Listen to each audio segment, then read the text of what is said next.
Good morning and welcome to YouTube's favorite comic book channel, Cartoonist Kayfabe. My name is Jim Rugg. I'm Ed Piscor. Want to remind everybody that we do have a Cartoonist Kayfabe Patreon out there. 3 different levels will get you access to our videos early, get you in front of the Kayfabe effect, and at the King Kayfaber level, it'll also give you access to our recording sessions where we kind of go back and forth with some of our King Kayfabers, talk about upcoming guests and interviews, and just have a general nice comics conversation. So check that out, see what level fits you. We are also working Cartoonist. You can see our bibliographies here on the screen right now.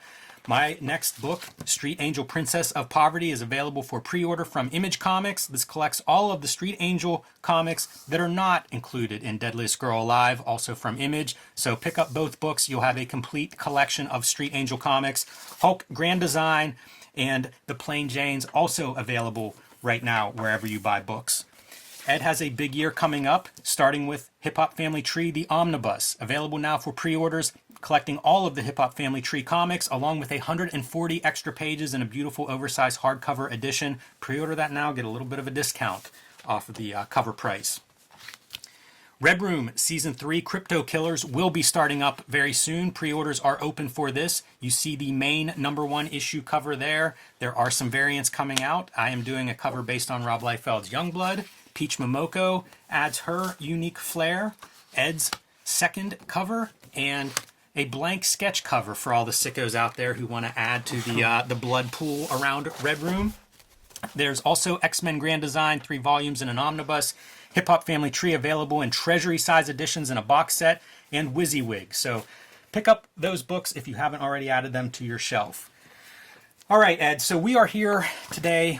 We read a bunch of interviews, at least what we could find, of Richard Corben, and we're going to have kind of a loose conversation, I think, about these interviews with an artist who I hold in the highest regard in comics, but a guy who was very private. Not a ton of interviews out there with him, and maybe because he wasn't happy with how some of those interviews went, including a somewhat notorious heavy metal interview from 1981. This actually stretches across 3 issues. So we get into some really cool territory with it, and this could be a longer conversation, so I'm just going to dive right in. One note, these issues I bought originally because Steranko's Outland ran in these things. Yeah, like one of the things that comes to mind certainly with this interview is like our relationship to this interview as interviewers.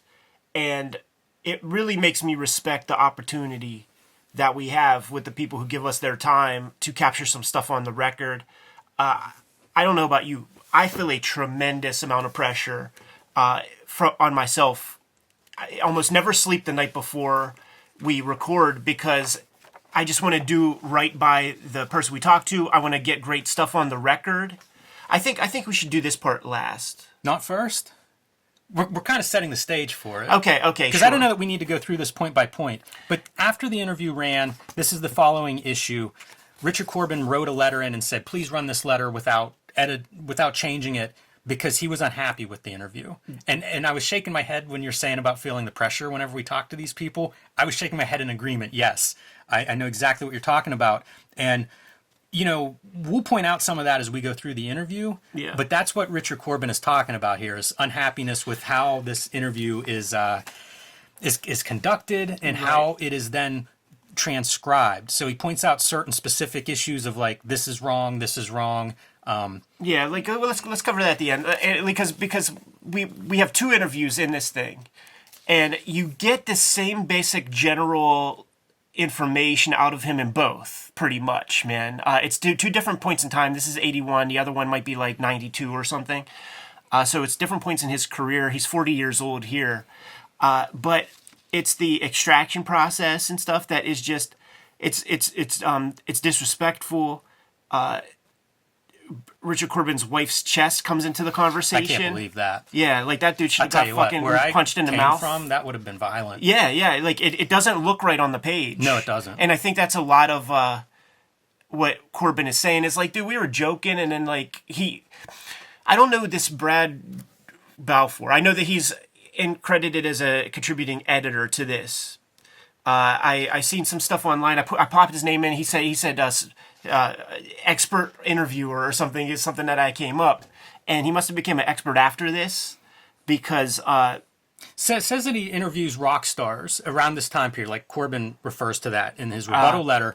And so I think that he just came in with a different approach in terms of Corben's not trying to be a rock star. This is a guy who is a hard-working artist, mostly by himself in a room. It's the opposite. And I think that it's oil and water. Yeah, the way these guys mix. But there are good points in here too. Musicians, extroverted, and artists. Like there's parts where Corben's talking about coming up where when his family moved into a house, it had a kind of a big closet, and he moved his drawing board in there. Yes, like that's a guy that just wants to like be alone and make stuff. Right.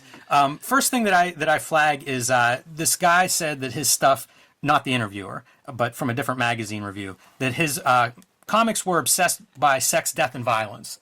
And Corben's answer is all humanity is. Yeah. And I thought about that ever since I read this interview. It's such an interesting concept to think about.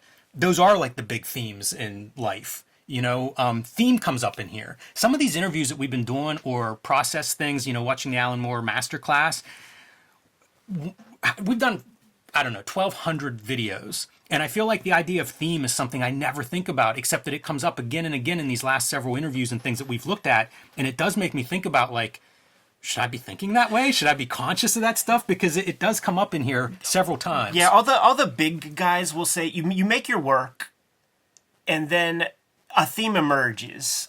When people go in with a theme, we know comics where people go in with a theme, and it just reeks of pretense and is shallow and is corny. So, like, you just make your work, and then things happen over time.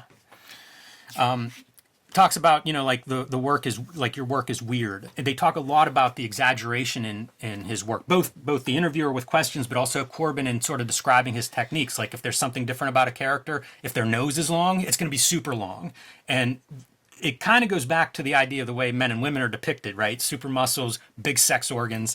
And it's Corben saying, emphasizing these differences. If it's a woman character, it's going to look like a woman character from super far away or up close. And it's almost an artificial pushing into the grotesque.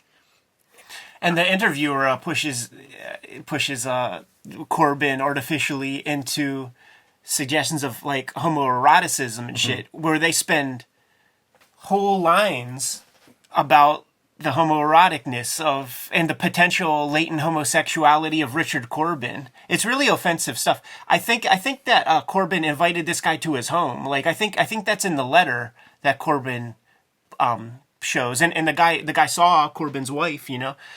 So you invite this guy to your house, and the dude is an asshole. Like the interview really is kind of jerky. You do get a lot of good stuff out of Corben over time, but it's not really with the help of the interviewer. See, the other thing is, I'm thinking of the Stan Lee video series, right? With interviews with Will Eisner and Harvey Kurtzman and Sergio and Bob Kane, like all these people that are, Sergio's with us still, and we have a shoot interview with him. But like, it was a tremendous opportunity to get these guys on the record, and you squander it. Yeah, it's so abrasive. Like, this is the very first part of the interview, and all of that stuff feels like it doesn't work. And now what? You've sort of put this artist on the defensive. Right. It is weird, because I've read stuff with Howard Stern talking about his process for interviews, and Ira Glass and different people that interview people. And it just feels like, man, you're really taking a chance with this. And this is the Errol Morris and Terratron approach, where you ask. It's like negging, you kind of like neg and then shut up and then just let those people feel uncomfortable and start talking. You don't have to do that. You like pick your spots kind of thing. Like this guy's probably, I can imagine Richard Corben lives a whole day without saying one word. So you got to make a person like that feel comfortable. Right. Says he's a sex maniac. And I think that's part of that joking around part, that once you read it in print, it can come off very differently. Yeah. I guess we do have such a benefit of the audio when we chat with our guys. But man, I wish this audio existed. Like some of the Gary Groth Comics Journal interviews. That's it. Yeah, you're right about that. Like if you remove the voice and you remove the visuals, you really are left to a lot of room for interpretation and just cold text. And as like the editor and the person putting it together, and I'm sure all of the everything they talked about is not perfectly transcribed. There's more other stuff. The editor could help out, like Gary Groth will put in parentheses laughs, like the sex mania thing, like in parentheses you put, chuckles. Right. And then that lets you know that there's like a joke part to that he's not so serious, but that's not in there. Yeah. Yeah, it feels like this guy may have been influenced by like a Hunter S. Thompson, but maybe not with the talent to pull off the Hunter S. Thompson. Yeah. I thought this was a great comment. They're talking about how people want to conform to society. They don't want to be weird themselves. They want to look at other people who are weird. That's Richard Corben's words. And it reminds me of something I heard about TV, I don't know, 15 years ago, of like people watch TV for two reasons. One is you identify with the person in terms of it's almost aspirational, or you want to feel better than them. And I think that's the more popular show. And that's kind of what he's saying here with the weirdness stuff. We've talked about, like Dennis Kitchen was on. We've had different ideas of like art as therapy come up. And I feel like this idea of catharsism in comics and in underground comics is kind of an interesting track, because he gets into it with another cartoonist, and that cartoonist says doesn't value horror and fantasy and science fiction. Oh, this is so interesting. So he doesn't name the guy's name here, but in the next interview, it's Bill Griffith. Yeah, who then ultimately he says he has no beef with in the letter that he writes, kind of trying to set the record straight. And talks about the comedy of the conversation, having fun, because in that same interview, he says, like, I should go see that guy. Like watch what happens when I go see that guy. Something threatening. Yeah, that's true. Gets into, from the cathartic talk, into this idea of like whatever message or themes in his work, and it's an emphasis on the individual. Individualism comes up again and again throughout this interview. And his characters being these individuals, in a post-apocalyptic world where gangs of mutants or something are a threat, the hero's this individual. And that seems to be one of his themes. And it's aesthetic. I mean, like, there's no one else like Richard Corben. Which is awesome, because one of these does focus on that process. So we get a little bit of that. Each of these interviews, there's three, it's a three-parter, has a creator's comments on Corben. So this guy's 40 years old. He's my age. Mm-hmm. And it's Kirby, it's Mobius that do the first round. And Kirby's, I think, is so spot on. Yeah, it talks about him being a hard worker. His hero is a Conan type. And I don't think Corben would create another heroic image if he could. This one fulfills his particular fantasy perfectly. That's an amazing quote from Kirby. It really is. Bad choice of black on dark blue. Real dumb. Not the best design in that choice. Heavy Metal, notorious for that kind of stuff. Mobius talks about his figures, like his bodies and how sexual they are and stuff like that, but really like just his drawings and the beauty of his drawings. So a really great quote from Mobius and Jack Kirby, covering different elements of Corben's work, but praising it, of course. And a lot of this is about violence. And I mean, I guess his comics are violent, but they're not. When I think of Corben, my first thought isn't violence. It's not. There are a lot of comics where violence is one of the top things I think, and I guess I recognize it, but there's almost a greater threat of violence, tone-wise to me than the actual graphic violence, even though there's some of that. I think the prowess he has with the human figure, like when you show an accurately drawn, muscular guy, like punches somebody in the face, it holds a different kind of weight. It's very memorable. All right. So part 2, here we go. Boy, these, going through these heavy metals, they're so impressive. Yeah, at this era. If we were to flip through the rest of one of these issues, we will. It is remarkable how loaded these things are, man. Imagine if you stumbled into like early comics reading and picked up like one of these issues. You'd be a fan for life. Heavy Metal does really well for us, and we did the first 2 issues. We have videos of the first 2 issues. We should just do them all eventually, just like we did with Wizard. We should just go one after the other after another, like go through your collection, go through my collection. If we are missing one, I use digital. I just put that. We've done that before, where we just had like an iPad sitting down there. But the first 2 years, for sure, 3 years, it's they hot-shotted. Man, they sure do. The talent on these pages is just unbelievable. I love this illustration. Might be one of my favorite Corben illustrations. everything is here. The lighting, the symmetry, the composition, the painting, just beautiful, amazing. Yeah. I cannot be more impressed. And I look at it with very little airbrush experience, and I just think like, I don't know how you even make something like this. Yeah, I think it takes a long time. So it feels like you'd have to be just frisketing things off. I mean, that's what they do, you know? Like, that's the whole... Unreal. Ballin said, you know, the job isn't putting the color on, it's 2 seconds, but cutting your friskets and all that stuff. We get into his childhood through this part. I hate to say unremarkable, but he doesn't have some defining, like, traumatic experience that puts him on his path. Yeah, right. And this Brad Belfour is like classic New York speak, where it's just talking about the dismal setting. Like, throughout the conversation, insults the wife, insults the hometown that Corben never leaves. Yeah, the Midwest. Insults, you know, makes allusions to the man's sexuality, all kinds of shit. And you know, he's talking smack on his landscape, wondering, like, you know, what kind of mind can be fostered in this area, yada, yada.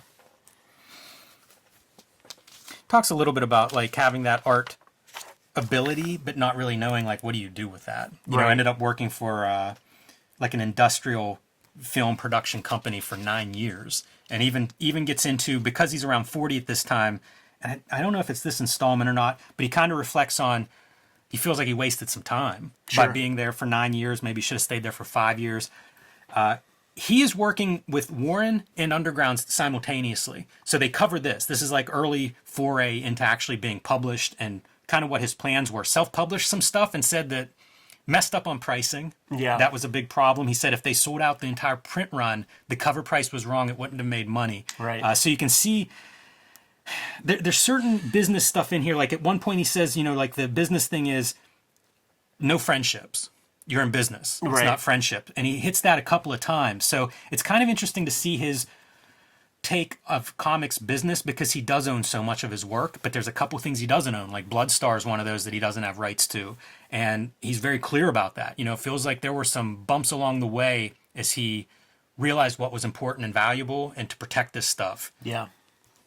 But the Warren stuff, Dennis Kitchen talked about Jim Warren having kind of a tough reputation, maybe a difficult guy to get along with. That comes up a little bit in here as well with some of the back and forth and changes that Warren would ask for.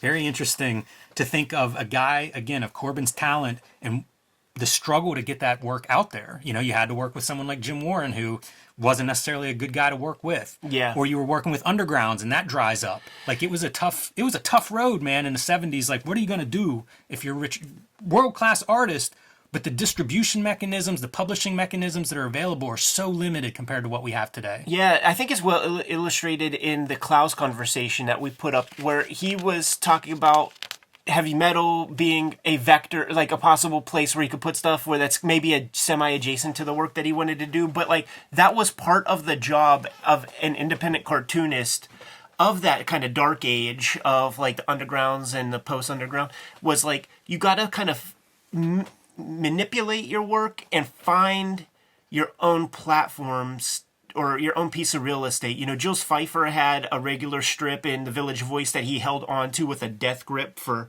the longest time. Like, you just have to, there's an extra skill that was required that you had to use to get yourself out there. And for all of the back and forth that he may have had with Jim Warren absolutely adored Corben's work and heavily promoted him and let Corben be the guy who was the color section across everything. I don't know that any other color Warren work that wasn't done by Richard Corben, even stuff like in the Spirit magazines, it's Richard Corben coloring Will Eisner. That's the very first Corben I ever had was the first couple Warren magazines, man, with Corben coloring over top.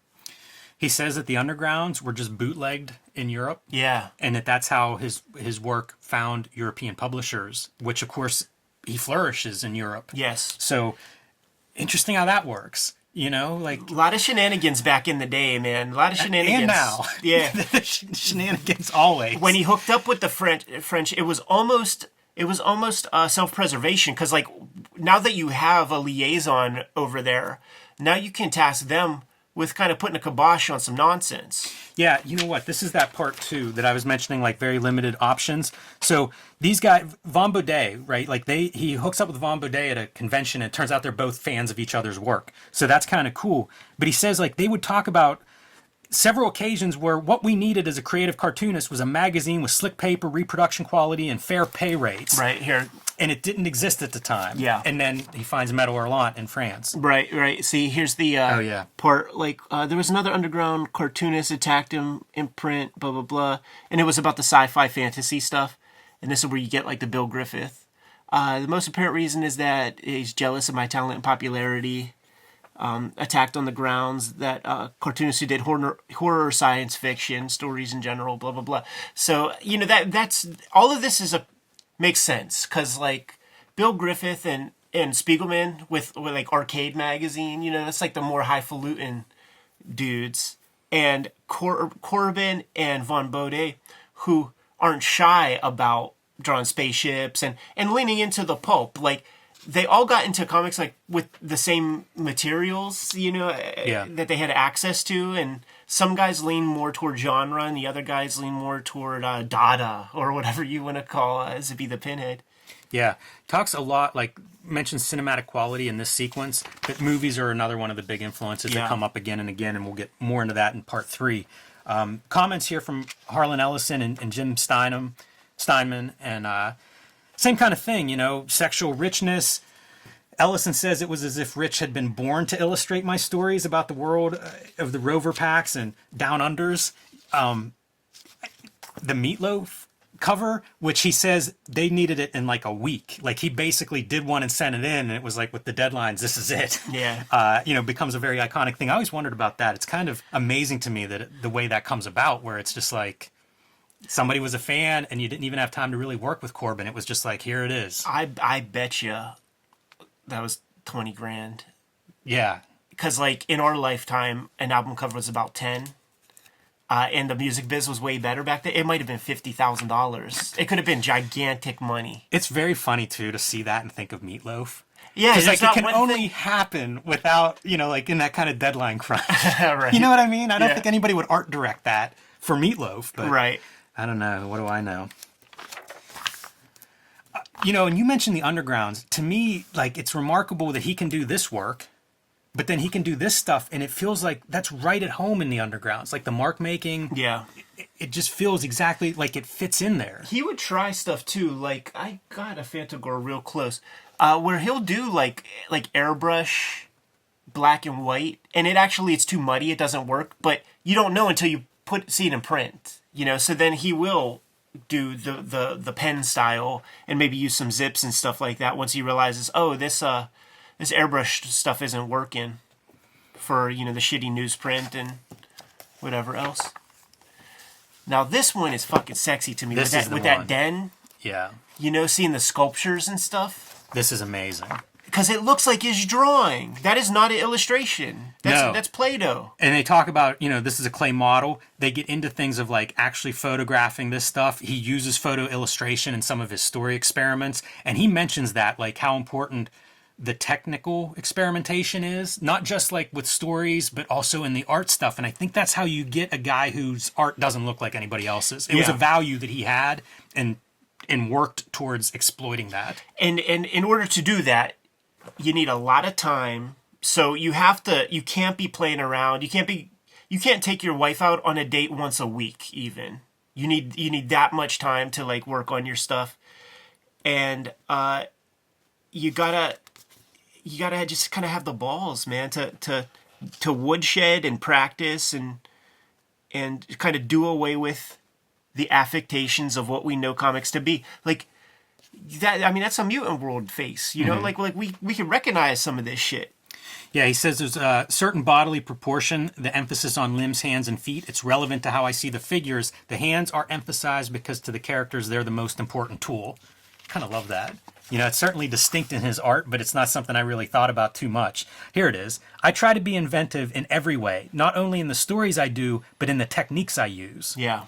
And, he invented a technique, his system of cover overlays, and he kind of lays that out, where he's essentially painting the color separations in with black to do like the color mixes and the values, wild. Yeah, check our Dennis Kitchen shoot interview that we recently posted, because I asked Kitchen, like, okay, you print Fever Dreams up with that amazing airbrushed cover by Richard Corben.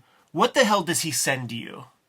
And from the sound of it, it's basically like, here are all the ingredients, which would be the films, and here is the recipe. Like, it's a science. Like, let's not be artful with this print job. Here are the pieces. Here's the order of pieces, because I think it's like darkest color on the bottom, and then here's how you print it. Yeah, it's I actually thought of a different coloring process that I plan to use soon. Yeah, now I'm me thinking too. of a story that'll fit the color process. Same. But it's so interesting to hear him discussing it, and it surprises me that it's not something you see widely done by others. And I mean, he is unique in a lot of ways, but still, you'd think there'd be a few people, disciples, Here's the that would be thing. really trying to, keep pushing his ideas further down the road. We've been entering a comics education here on Cartoonist Kayfabe for almost 5 years, Jimmy. And we're embarking upon projects that we're going to be able to use that 5 years of education on top of our previous 20 years of experience. And there's going to be some good comics coming from our pens in the forthcoming couple of years. Yeah, look at these creators, Oliver Stone and Jim Steranko. And Oliver Stone starts with comparing Barry Windsor Smith and sort of the unique different direction he went, with Corben being equally kind of unique in the direction he's going, pushing the visual style of comics. So that's kind of good. Steranko, I think, really gives a nice appraisal of him. Corben, one of the artists, a true original who is still able to create the unexpected, even for those who know his work intimately. Remarkable in his ability to tie the tales of over and underground comics together, producing material highly acceptable to both. This still didn't happen in the late 90s and early 2000s. This was still a divide. Yeah. So for him to do this in the 70s and 80s, like decades before it just became like reference everything, draw influences from all over the place, he was doing it 20 years before most of comics was working that way. Yeah, and really created disciples. But what's interesting about his approach is it's so complex, it's so tough to do, that his disciples are disciples almost in name only, in a way. Like you'll hear him being name checked, but maybe not aesthetically see the Corben in people's artworks. Well, that's the thing. You could be a Corben disciple and it could be purely based on story. Yeah. It could be based on nothing with the technique. It's he's made these worlds, and these guys that make worlds, like there's a lot you could be pulling from and consider a big influence and still ignore some other element of their work. Yeah. Talks about Roger Corman here, and I think it's on this first page. He kind of goes through some stuff and talks about various like television, mythology and history that he's interested in, books that he's interested in, and I like seeing all that stuff. But Roger Corman, and his Poe movies are a big influence that he talks about for, a couple of pages worth of columns here. And that seems like an unusual name, and part of it is efficiency, something that Corben admires. But I think that's more of, if I could apply it to my own work, you need that efficiency if you're not making blockbusters. Right. But he's taken in a lot from him. Old horror movies, of course, Yeah. as you might suspect. Yeah. And I think, man, if you watch some of that Poe stuff, the colorized joints, man, there might be some color. In the next interview, he talks about the way he describes his color is you play with the knobs and the tint and the hues and shit on your TV, Yes. and like that's what he's going for. And when he says it, you see it. Yeah. So imagine seeing a Corman Poe flick on a shitty cathode ray tube TV with the color all jacked. It has this color, for Yeah. sure. This is one of his early airbrush paintings. I love it. It's so bizarre. Like the weird green creature stuff. And it's kind of overworked, like a young Yeah. artist does. Yeah. I love it. It's great. Shapes, colors, The very grass, awesome. the ground texture, the terrain is, with all the frisket and all that stuff, like that's the most confusing part of it, especially if it's mostly airbrush, because like how do you cut that stuff, Yeah, I was looking at stuff like this where you get to see just your black and white, right? Yeah. And I wonder what all techniques he's using. Because obviously airbrush and masking things off is a big part of it. but what else is he doing? Like especially on the ground texture, some of that stuff feels like maybe you're just painting some of those harder edge lines Right. on. I don't know, man. It's a lot to consider. Certainly not your standard approach to comic book art, and especially of that time period. Adopts, well, I guess it'll be in the next interview, but adapts to like digital very early 90s. He's using computers and playing with that process. So this rounds out this interview section, or the heavy metal interview. And I don't know if there's anything that we missed on his rebuttal, Ed. Anything else that you remember from the rebuttal that you wanted to go over? There's some of the stuff is very technical. Like there's a part where they're talking about a book with Gil Kane, and then they switch over to Bloodstar, and it's not clear in the interview. So there's some technical notes like that. Yeah, what I will say is that I am very comfortable saying that you and I pulled all the best stuff that Corben talks about from that interview, but it was a long way to get there, and it could have been done in one interview, but we had to like really kind of dig into that conversation to get there because of just so much. You know what it was? The interviewer was trying to be the star of the conversation rather than like giving the shine to the subject. Right. So, we got through it so you don't have to. Yeah, there's some stuff in there though. Definitely some of the technique stuff in that third part I think is my favorite from that section. So Comic Book Rebels, this was a book that I did not know about when we started the channel, and it would come up in Wizard magazines, and it was like, man, that book sounds good. Need to find that. And a Kayfaber sent us a copy, maybe sent us 2 copies. I don't know how you got yours, but thanks to Shane Parkey for sending this in because heck of a book. And I'd encourage people, if they're interested in this subject, book to seek out. This is not an expensive book to find. But it does have a great list of creators in here, and Richard Corben, subject for today. So let's keep digging into this. Yeah. There are so few Corben interviews. These may be the only 2. There's a little bit of an example maybe of that airbrush black and white, and depending on your reproduction and paper makes a gigantic difference in just how muddy that stuff goes. One of the things that he said, I think it was in Heavy Metal, was that often he would send off the color to the printer and would be curious what's going to come back because it's all in his head. And, if it's just black and white, you can see a little bit more on your original art, but still the way printing is, there's still a lot of range as to how that's going to turn out. And in those old hippie days, man, we heard it from Dennis Kitchen himself. There might be some dude half high out of his mind turning the cranks. Yeah, definitely.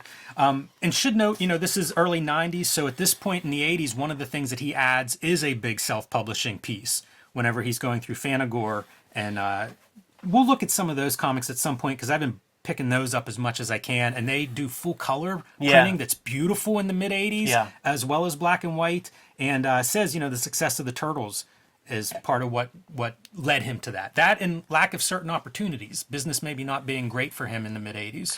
Yeah, well, with the Ninja Turtles coming out and the proliferation of the 1980s comic shop in the wake of Dark Knight and Watchmen, there is a speculator entrepreneurship that happens, and there's more comic shops. So he lays numbers out, man. You can put a comic out, you will sell 50,000 just amongst all the direct market possibilities.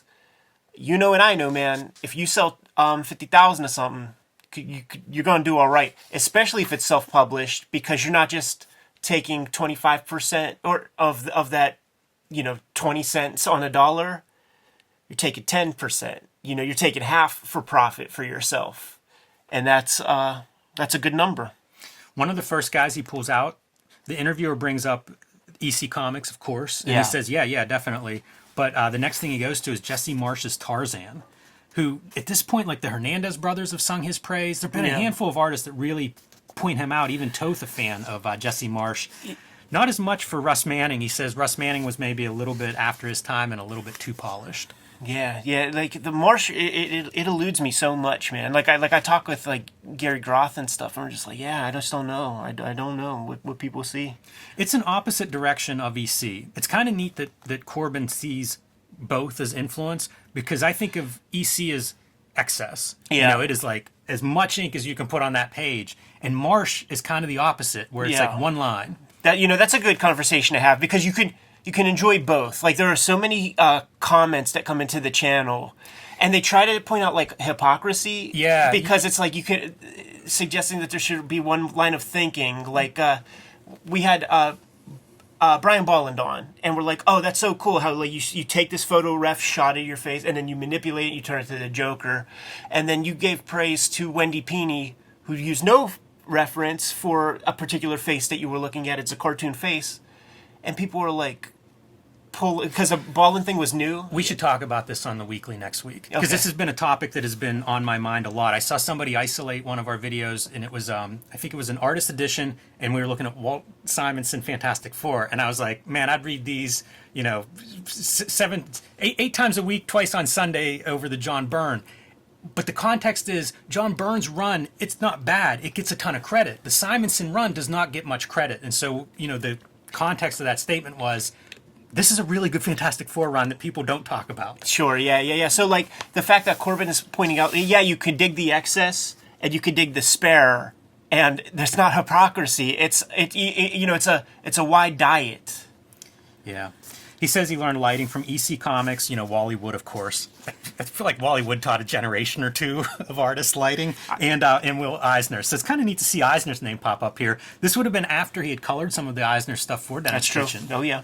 So it's kind of neat to see. I always love when an artist talks about another good artist. Yeah. It's always something I feel, I don't know, it's informative. You know, influences from cinema, as I said, you know, his style, very cinematic, very photographic. So that's something that comes up. And it's a lot of what you would expect, the horror stuff. I imagine him and, you know, in my head I have these fantasies, and it's him and Mike Mignola sitting around talking about some of those 40s, black and white, 30s and 40s horror movies and the lighting in those Yeah. character designs. I would say that there's a redundancy between both interviews, but you know what we're pointing out is two places where you could read Richard Corben interviews. But what I will say, and once again, it's the interviewer stuff, is like it's the information is pulled from Richard Corben in a more pleasing way in this conversation than the previous. But you're getting a lot of the same basic intel for sure. Yeah, and more detail of the James Warren experience there, which kind of makes me want to read that James Warren biography now. I think you got to get it while it's hot, man. I think it's out of print. Yeah. I know a shelf where one is sitting, so I probably do need to pick it up if I'm going to talk this way. Right. Otherwise, it'll disappear. And you know, once it's off that shelf, that's when I'll decide I really want it. Uh-huh. So go out and buy those James Warren biographies, everybody, while you still can. Gets into heavy metal, and it makes me think, you know, this is some Steve Bissette influence probably. Yeah. I don't know this other interviewer, you know, I mentioned Stanley Wider. I don't know that name, but I know Bissette heavy metal had this big impact on that generation. So it's fun to hear those stories, you know, about like how he got into heavy metal and what that was like, because we've seen him talk about the need for a glossy magazine. What did they call them? The Slick, maybe? Yeah, it was something, but basically production values is what that was code for. And it's so funny to hear people talk that way, because that's not a conversation now. I've never heard anybody really say anything to that effect like our peers. Sure. You know, we have that option, I guess, once they found, you know, good paper or whatever. Well, everybody wants to go away from the slick now. Yeah, that's interesting. I was thinking about reading that in, I can't remember if it was because of reading this interview, but thinking of how, like, that slick paper is sort of fraught. Because the old newsprint, everything sort of looked a certain way, you know, and so your floor was not as low, you know, Right. like you could do bad work, but it was still sort of had a charm of comic book. And with slick paper now, like a lot of stuff looks really bad. Where Yeah. it's like, man, if you could bleed that a little bit and doll it out with some yellow newsprint, might be an improvement. It's true. A lot of it has to do with that black line, man. Like the black, just the way it sits on the page compared to the color is so divorced. I think that's like a common thing with the materials that comes into the studio from the P.O. box, the self-published comics and things. Like that's a common piece that just is like less attractive. He gets into some of the licensed and collaborations, adaptations and things, and like he has to negotiate some of that stuff. You know, if he's interested in adapting somebody's work, that's something that he kind of has to navigate. You know, like he's an unusual creator in that sense, in that how he's so isolated. At Yeah. a time before self-publishing was a big thing or common, like he's doing a lot of work that he probably had to find a path to do it, as opposed to like, this is how you do it. You know, Yeah. it's common. It wasn't common then. Yeah, and stuff like that previous piece about the cover price. Like that could have been worked out if you had a little network of homies who could tell you, dude, you fucked that up, man. Like, the discount is more than that, so you better make the price a little bit higher. And that's a thing, like, you know, in recent years where people have gotten into comics at like age 19 in college, even if they have peers and stuff, they're kind of like in that same space where they have so much to learn about the most basic part of comic making, but what they bring to the table is the potential to not have bad old logic, and they might innovate something completely fantastic, but they're also going to have a hard road not knowing like the simple stuff too. Right. There's that comment about the 50,000. When we started self-publishing, again, every title would sell at least 50,000 copies. Talks about doing full color work, which is an oddity. You know, like we always say 80s black and white explosion. So rare to do full color work, but he said the foreign markets demanded it. And I wonder about him talking to, like, you know, that to me reminds me of like Will Eisner talking about kind of the publishing side of his work. I wonder if Corben would talk to somebody like a Will Eisner about publishing and some of the ins and outs. Certainly he was part of Metal and knew that market. And just getting to know Jeff Darrow and talk to him and to hear about what the French require and what they want as their distribution mechanism of the comic that is being read. Said most of those guys, they just do like a 60-pager a year, and they don't all necessarily do big numbers or anything, but like that's the format. So you got to figure out how to make that part of it work. 2 great Corben interviews. Let's say 2 Corben interviews where a lot of good information is rolled out. Comic Book Rebels. And what issues of Heavy Metal are those, Jimmy?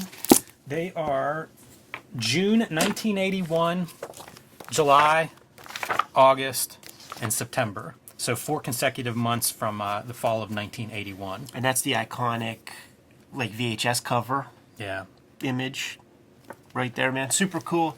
Kayfabers, like, follow, subscribe to the YouTube channel. Hit the bell. We'll notify you when new vids are available. King Kayfabers get all our videos ahead of anybody else, and they were watching us and kicking it with us while we recorded this video live. The vids are also brought to you by the books that we make, and 2023, big year for Cartoonist Kayfabe.